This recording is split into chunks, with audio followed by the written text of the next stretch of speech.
Bueno, muy buenas. En esta ocasión vamos a tratar un tema que habla sobre la ingeniería de procesos del concepto de la puesta en marcha, presentado por mi persona, Jeffrey Rendón Vázquez, en representación del Grupo OSO. Tenemos que la ingeniería de procesos interviene en todas las fases de un proyecto de planta de la industria de procesos. El artículo que el profesor nos mandó a leer describe las responsabilidades y las actividades principales de la ingeniería de procesos durante la vida de un proyecto.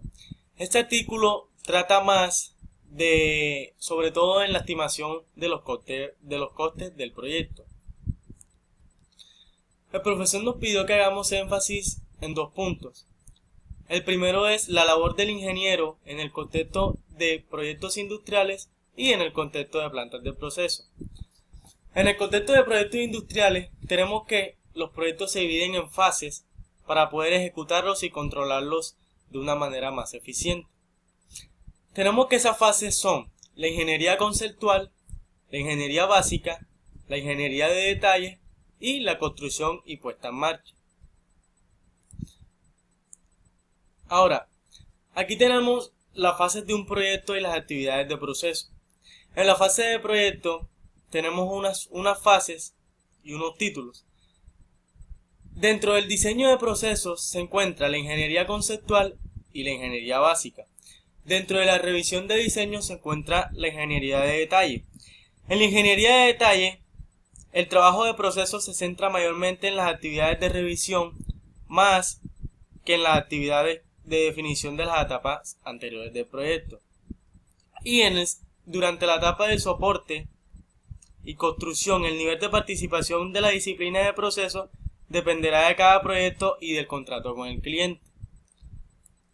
Ahora, aquí tenemos unos ejemplos de lo que son un diagrama de bloque de proceso, un diagrama de flujo de proceso y un diagrama de tuberías e instrumentos. El diagrama que más vamos a conseguir en nuestro campo, que es el sector industrial, va a ser el diagrama de tuberías e instrumentos. Y también es el más complejo. Ahora, dentro de la ingeniería conceptual tenemos unos datos de partida que contienen el contrato, el alcance, el programa, las bases de diseño, los criterios de diseño, los datos de emplazamiento, que es donde se encuentra un lugar o una persona, los datos licenciantes, que son la información del sitio, y unos objetivos del cliente.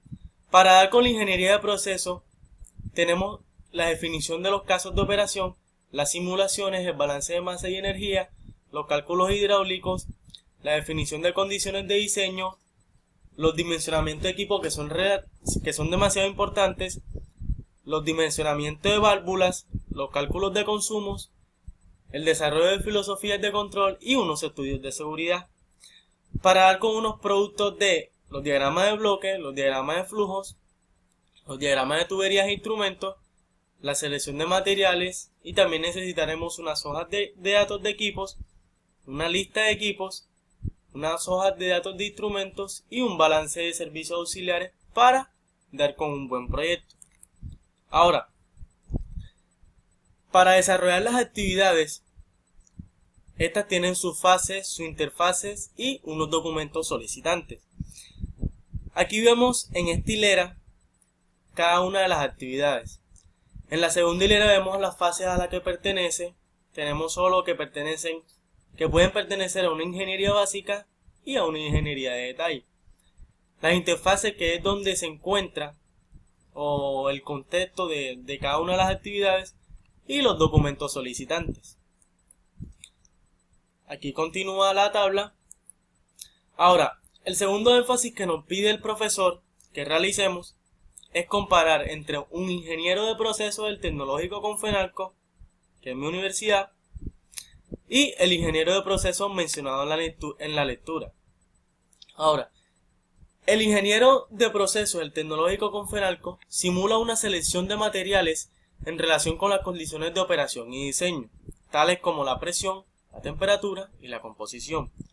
En cambio, el ingeniero de procesos mencionado en la lectura, este participa en la selección de los materiales de construcción de los equipos y las tuberías en relación con las condiciones de operación. Una similitud que quise hacer fue que ambos pueden identificar las sustancias peligrosas. Ahora, el ingeniero de procesos de mi universidad, elabora cálculos con el fin de elegir la debida instrumentación y o desarrolla el modelo de un diseño operacional para estimar los parámetros de un proceso. En cambio, el ingeniero de procesos mencionado en la lectura define el control automático del proceso junto con la instrumentación requerida para monitorizar y registrar variables como la temperatura, la presión, el nivel y la composición de los fluidos en cada una de las unidades. Ahora, una similitud diferencia que también hice fue que el ingeniero de mi universidad se prepara con la teoría, mientras que el ingeniero de procesos mencionado en la lectura se prepara con la teoría y con la práctica. Ahora, llegamos a una conclusión que dice que la ingeniería de procesos de plantas industriales es una disciplina clave en el desarrollo de todo proyecto, ya sea de producción de un compuesto o producto de los sectores de refino que conocemos, una producción de gas y petróleo, los sectores de petroquímica, los de química, los cementos, de papel, etc. Muchas gracias.